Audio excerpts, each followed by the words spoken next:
Especially as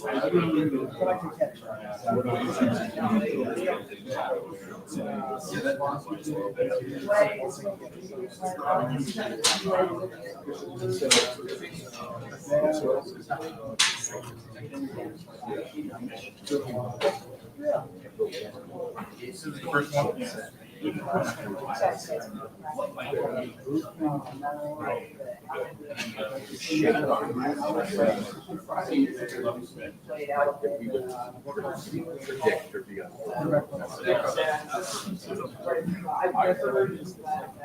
okay, it'd be like rather than like guess.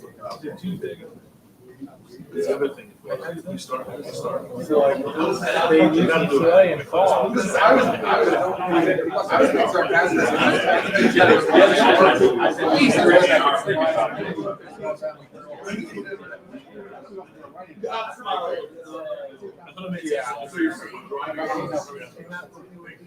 There's a week where like, There's no way, like, I was even wondering, like, I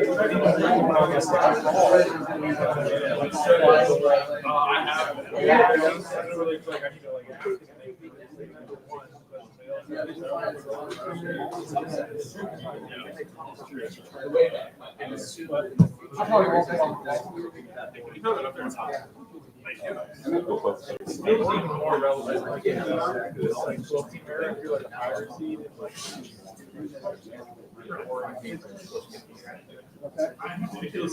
it doesn't feel very relevant. It used to feel more relevant. It used to feel more relevant in the 14 era.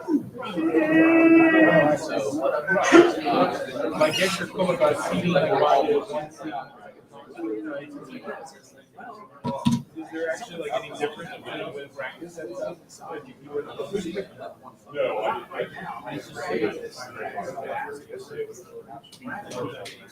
Right now, practice is so fluid.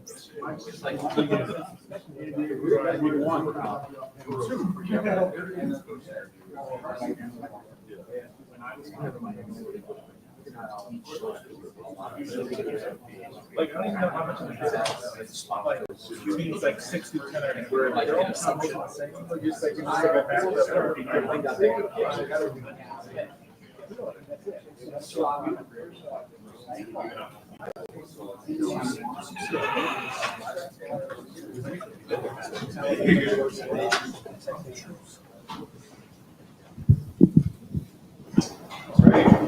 Welcome. Thanks for coming a little early today. We'll go all the way to the center, very back there. Ryan, Nico, you played against him last year when he was at Tennessee. Are you able to take anything away from that, or is it a new evaluation when he's on a new team? Well, we evaluate everything, but I can tell you that he's a tough player. He played tough in the playoff game here, and I'm watching him play the last few weeks, and man, he's physical. He runs hard. He takes some shots and he keeps coming back. And he's a competitor, man. I got a lot of respect for him as a player.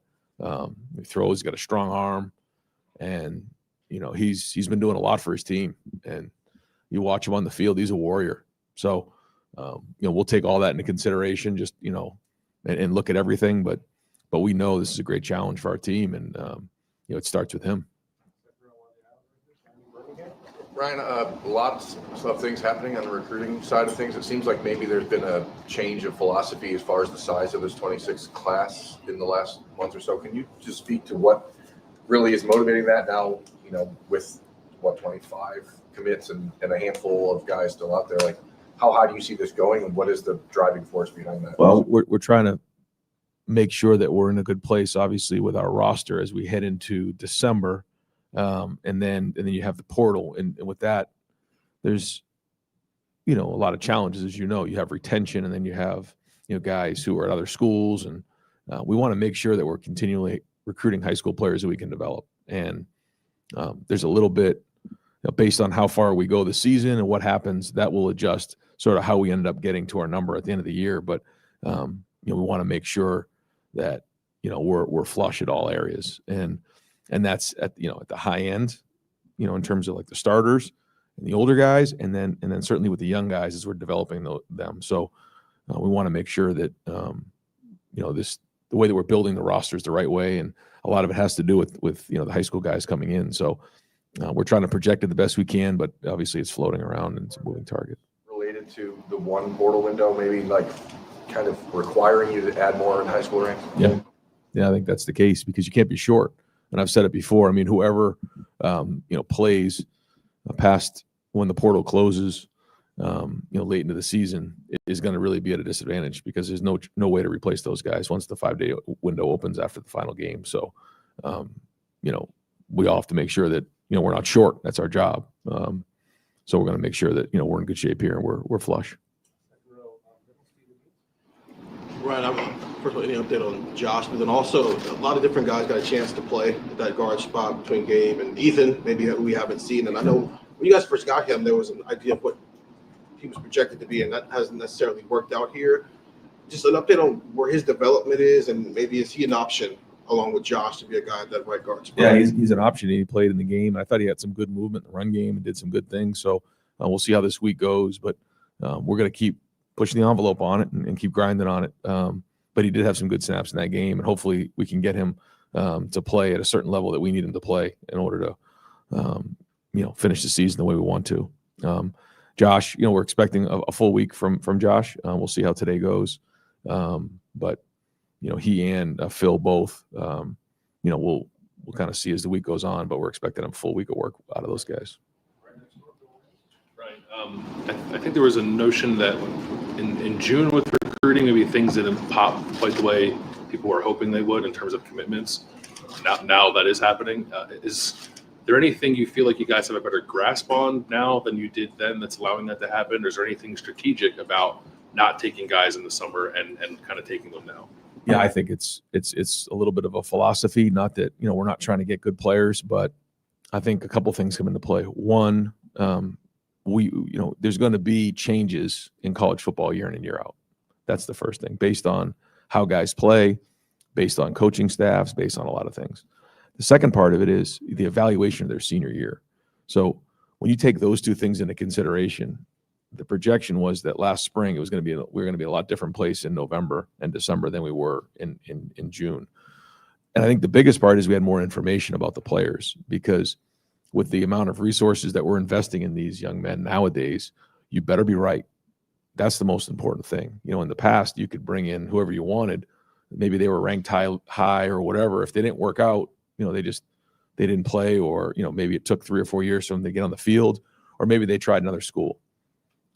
You can't have bad investments anymore. I mean, it's really important. This is critical decisions, and so we want to make sure that we're turning over every stone and making sure we're right in our decisions. Not that it's 100%, but we got to do our part and do our due diligence to make sure that when we evaluate these guys, we have all the information that we possibly can to do what's right. So by the university.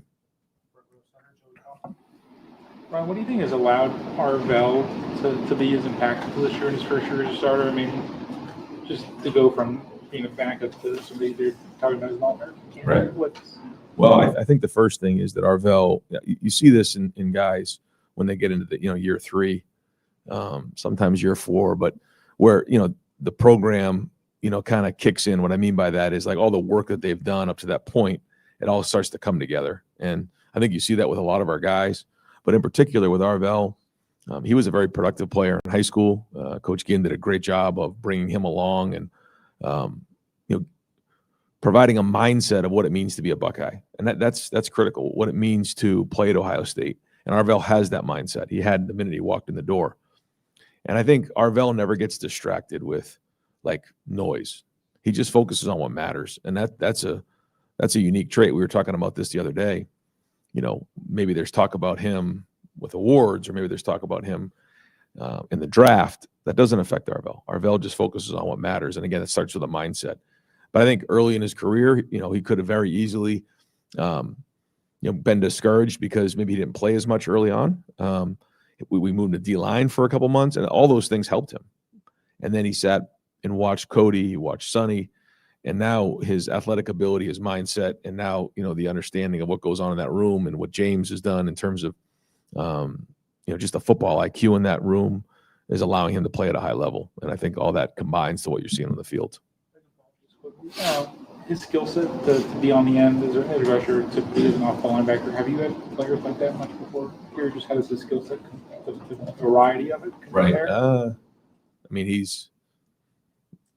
mean, I'm trying to think if there's been somebody I've been around that has that type of a skill set, as talented as Arvell. Probably not. I mean, when Sonny's right there too, both of those guys have that ability and that versatility, and I'd have to go back and think, but they're right there at the top. Coach, you often talk about the outside noise and dealing with it. Obviously, the kids see the post, they see the stuff. I mean, you've got numerous players being mentioned for huge honors. What do you say to them? Because it is exciting to have their names mentioned. And do you feel like the university should promote the guys at all for those awards? Well, I think the number one goal is to win and for team goals of winning championships. And if the guys understand that, then I think it's great to promote that. I think if we started to feel like we have a bunch of guys that are self-promoters or that are playing the game to try to get statistics and get awards, then I don't think that we should focus on that. And we're not focused on that. But I think our guys understand that if you win as a team, then everybody's going to do well. And I think that's the case. I think you can see that with Jeremiah. You can see that with Julian. They both are pulling for each other. I think the way that our guys, lift up their teammates, that all matters. So if I started to feel like it was becoming an individual thing, then we'd probably put a stop to it. But I think this is a team who understands, how important it is to win as a team and not individually. And that's a message that we've been talking about for a long time, about being unselfish. And the best team in the country is going to win. And once selfishness starts to kick in, that's players and coaches included, that's when we get distracted. And, obviously it's my job to keep a close eye on that.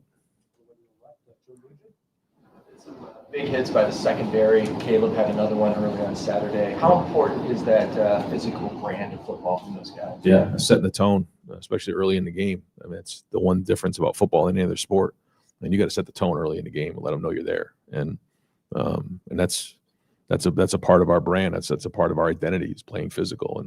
And whether it's guys running and hitting, winning at the line of scrimmage, finishing guys downfield, that's what we want. We come in here on Sundays and watch the clips. I mean, those are the first ones that we show. Those are our culture clips. Starts in preseason, and it's got to go all the way throughout the season. Because if that's our identity, it's got to be that way every week. And so that's it. And this time of year, we got to be seeking contact. We got to be hunting it up. When we talk about pace of play and the pace you guys go at, you're still extremely efficient on offense. Sometimes when you have a young quarterback or young backs, maybe that efficiency doesn't line up. What's been the key for those guys to still be able to play as efficient at that slow pace? Yeah, it's I think we had over 70 plays this past week, so that was great to get. And the defense, I think, had 37 going into the last drive. So there's a lot of good there. But I think it's kind of the way we operate. We operate out of the huddle. And I think when you look at it from the beginning of the season, you look at it from a 20,000-foot view, and you say, well, we can cut down on the number of plays to keep our team healthy and fresh towards the end of the season. That's important.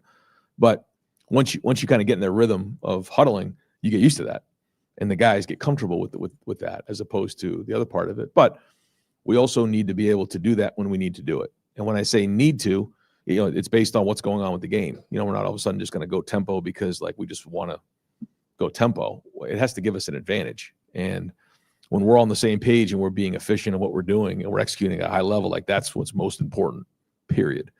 And so, we're still chasing that. We're not there.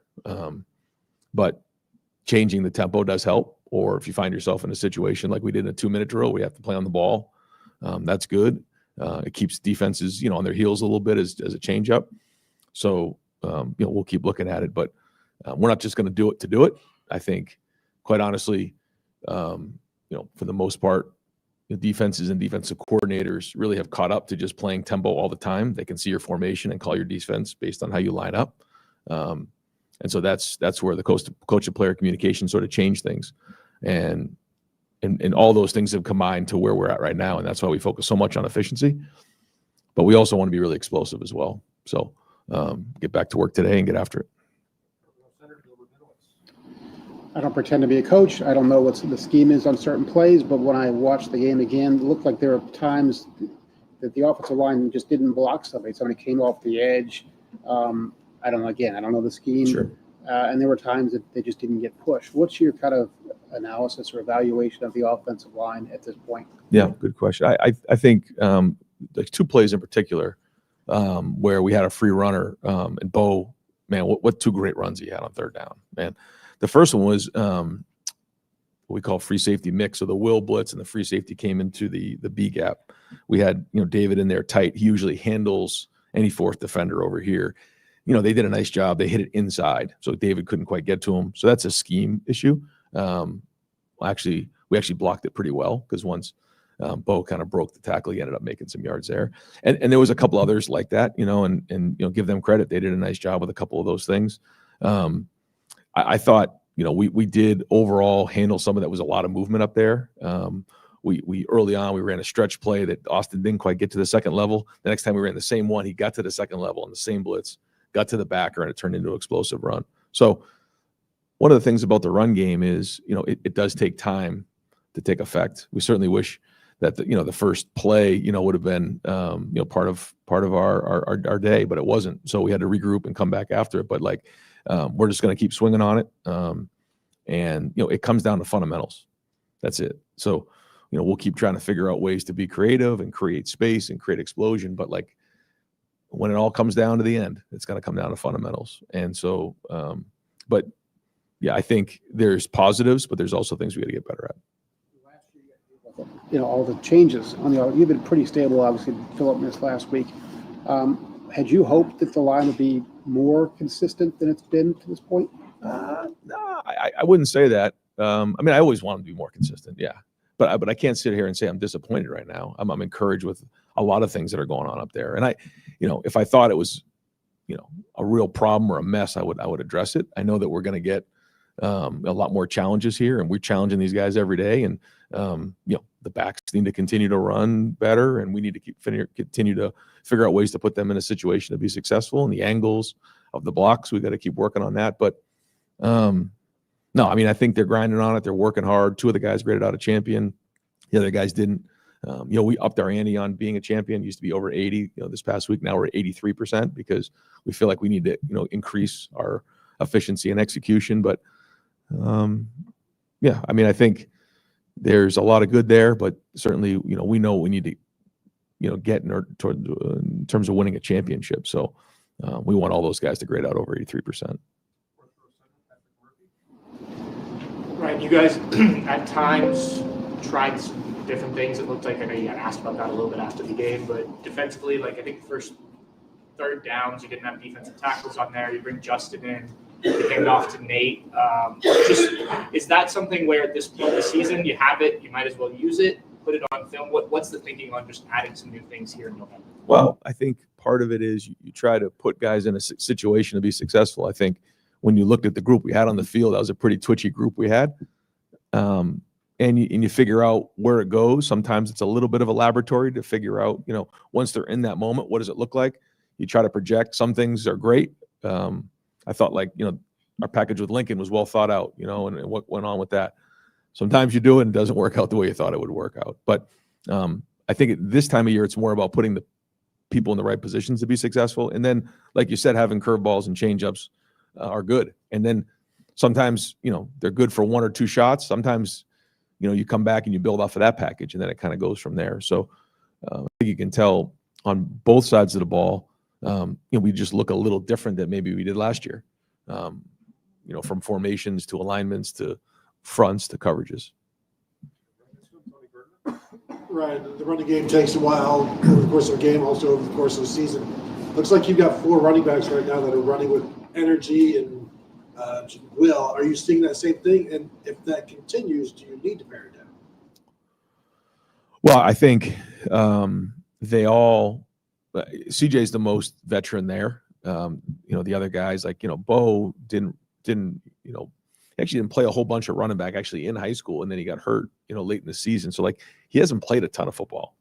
Isaiah West, was injured, his senior year.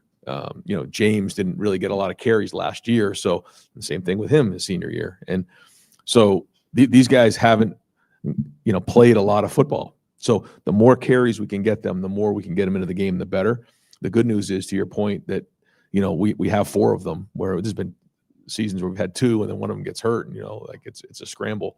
So I think we've done a good job of that. And the more they play, the more they're getting comfortable. And I thought that group took a step, even though maybe it only looked like a little step to everybody. There was a lot of things that I saw they took a step on. I thought the 2 runs by Bo and the short yardage situations were excellent. I mean, that was a free guy in the hole, but that's how Quinshawn looked last year. Some of the explosive runs that we got with Trey last year, it was good to see Bo hit one. We got called back, but that's what we're looking for. And then obviously in pass protection, I thought CJ did a nice job picking up a couple blitzes. So, but that's it, man. When you have a young room like that, you got to keep getting them out there, getting experience, and they got to keep growing and not make the same mistake over and over again. So, and then trying to identify are there schemes that they do better in than others, and that's the day-to-day grind we're on. Ryan, I know you don't like to single guys out and leave somebody out of the conversation, but with all the rotation and different reps that young guys got last week, is there anyone that comes to mind immediately for you that exceeded what you thought they might provide on Saturday, and how that might be different down the stretch for them now? Yeah, not so much. I think some of the guys maybe that hadn't played as much, maybe like some of the non-starters. Like I thought Peyton Pierce was excellent in the game. He's playing well on special teams. This is a guy who was a high school wrestler and just really has taken the next step, I think, and is a productive player for us. As you guys can see, diagnosis plays well, really serious about his business, tough guy, really smart. I thought Bryson Rodgers played well, and we need some guys to step up at receiver. And so really good to see him. He made some nice blocks. He made a couple nice catches. So hopefully that can build him some momentum and him some confidence moving forward. In terms of other young guys, it was good to see Ian Moore in his first start play well. I mean, when you don't notice somebody, that's a good sign of tackle. And we didn't really notice Ian too much. And a lot of good. I think, full disclosure, he's so used to practicing. I think that there were times where at the last 10 to 20% of the play, he's kind of programmed to sort of shut it down, where you got to play the whole play. But like overall, it's a heck of a start. And so hopefully, again, that's another guy that now can build some confidence. I guess probably those are the guys that stuck out. Yeah, that's probably it. Ryan, at defensive tackle, first of all, is Taiwan on track to get back into action after this week? And then Edric got the start. What did you think of Edric, his first start in a while? And also, it looked like Jason Moore at the end of the game had some good reps. Yeah. Do you see that as like an option to start to maybe get some reps here? I would love to, yeah. And it was good to see him flash. Now he needs to be more consistent. You're talking about Jason Moore, somebody who, again, is another guy that we'd love to see take the next step. He can do it. You've seen him do it physically. Now can he consistently do it, which is what I think Edric has now, kind of learned to do. Maybe not as much drama, just going out there and playing and playing the next snap. And that's the sign of his maturity. This is a guy who just lights up a room when he walks in a room. Edric is a great young man. He's got a lot of talent, and he's learning how this all works. And, once he made the transition inside, what that comes with. And, he's had ups and downs a little bit this year, but like you're starting to see him play his best football. And I think the maturity and the preparation and what he's doing is paying off. And I think, he's going to be a big player for us. And then in Taiwan, yeah, we felt like it was just, could he have played? Yes, but we decided to hold him. Yeah, so expecting a full week of work out of him too. He's talked about how you and Julian, when he comes off the field, you have good conversations about what he sees. I'm curious how you've seen that grow over, what's now been 9 games of his career, and then off the field. Once you get back and watch the film, how has he been able to diagnose areas that he could step up? I think once you start playing games with somebody and you spend more time with them and you see them on the field, you give them the benefit of the doubt in terms of what he's thinking. And, he's not quite there yet, but like, I understand now that like he is putting the preparation in. I kind of understand how his mind works.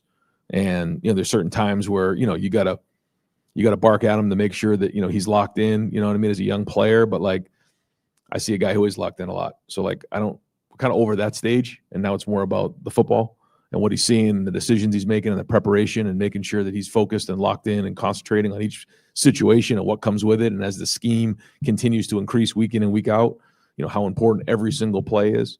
And then just what it takes to execute each play and making great decisions. And then having the toughness to lead the team as we, get into these bigger games as the season comes to an end. So that's kind of where we are. And, he's doing great in terms of his preparation, his mindset. It might seem a little silly, but do you want him to have the confidence to sometimes make the throws? I know it was an interception against Purdue, but where he feels he can fit things into tight windows, or do you want him to take a step back at times as a young quarterback? I think that's the art of playing quarterback. And, if you could tell somebody that, it'd be a lot easier. It's just, there's so many moving parts. And after playing the position, like I understand, like, and just that, like, if you're talking about that one play in particular, like, in that situation, we had a 17-play drive and like they're dropping 8. There's really no room in there. Like, you probably got to check the ball down or run. And, maybe we play 4th down or maybe we kick the field goal. But, there's just so many bodies in the end zone when it's a 3-man rush. It gets really hard. And if you're going to make that throw, it's got to be like really tall, top shelf, where only he can catch it. But like, those are the things that, it's so hard to replicate and you got to learn. Like, and, but he knew it. The minute he knew it, he came right over. And that wasn't a situation where, you start barking at somebody, you just, because he knows, nobody want to take care of the ball better than him in that moment. So, but then, if you overdo it, then all of a sudden guys get paralyzed. They don't let it rip. So, you got to let it rip, man. And every once in a while, bad things are going to happen. You got to come back from it. And I think to his credit, he's kind of always stayed even keeled in that area. So again, bigger challenges ahead, but that's kind of where he's at. Ryan, going back to the right guard spots, as you're looking for consistency there, how close is Josh, I guess, assuming his health, how close is he to earning a start in that spot or getting consecutive drives to see what that looks like for him? Yeah, I think right now, where we stand right now, it's we're going to kind of like split the duty up there. But who knows? That might change later today. Josh has got to get healthy. We'll see how Ethan does today. But that's kind of where we kind of feel like we are right now. And we feel like splitting the reps can help them, all those guys, become more efficient. But we're going to keep evaluating, keep pushing on it and see where we go. And a big part of it is how healthy Josh is. You were talking about the offensive line play earlier. You mentioned David. Who are you talking about there? No, David Adolph. He was at the receiver position for that play. Yeah. Brian, when it comes to recruiting, what kind of value do you find in terms of positionless players, maybe guys that can do a bunch of different things on a field, on offense or defense? That's another thing. I think that is like, not to give away trade secrets, but I think nowadays, if you're just a one position only guy, you better be elite, And so if you're an offensive lineman that can play, guard and tackle, or, you're a receiver, that can block and run, or, if you're a linebacker that can play on the edge, or you're a nickel that can play corner, or safety that can play down, like all those things come into play. Because the versatility is important, because we know this roster is every year is getting shorter and shorter. We're going to get to just over 100 people on the team, and so that means everybody has to have versatility. That means guys who are on the field and also scout team guys.